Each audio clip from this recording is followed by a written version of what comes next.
तुला फोन केलाय. कोणाचं तरी काहीतरी मार्गी वाटतंय. सगळं सांडत सांडत खातो. कधी काय खा. आज लवकर घरी आहे. काय म्हणाली? अरे चमचा बघून उपयोग नाही. आईला माझे हाल दिसले. तसं नाही खायचं रे. हे बघ व्यवस्थित खा व्यवस्थित. हे चमचा असं खाली हे करायचं ना बाबड्या. खा. त्रास देत असते. मला तर वाटतं ना तुला अशीच मनमानी करायची होती म्हणून तिने तुझं काही लग्न लावून दिलं.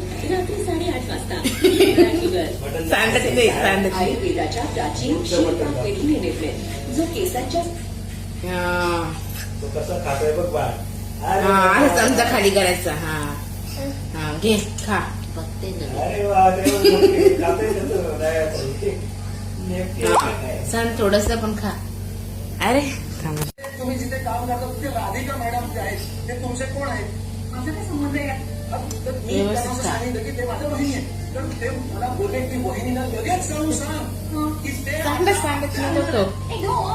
खा आपण खा. मावशी होणार आहे. अरे तसं नाही खायचं. तुम्ही दोघं जण आई बाबा होणार आहे. खा.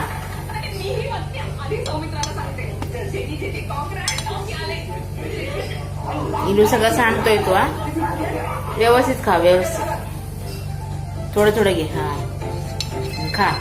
बोल राधा. घे चमचा टाक तोंडात. आई एक गुड न्यूज द्यायची. आता दोघी बाबा होणार आहे. काय सांगतेस काय? हो आता दोन हाताने नाही खायचं रे. अरे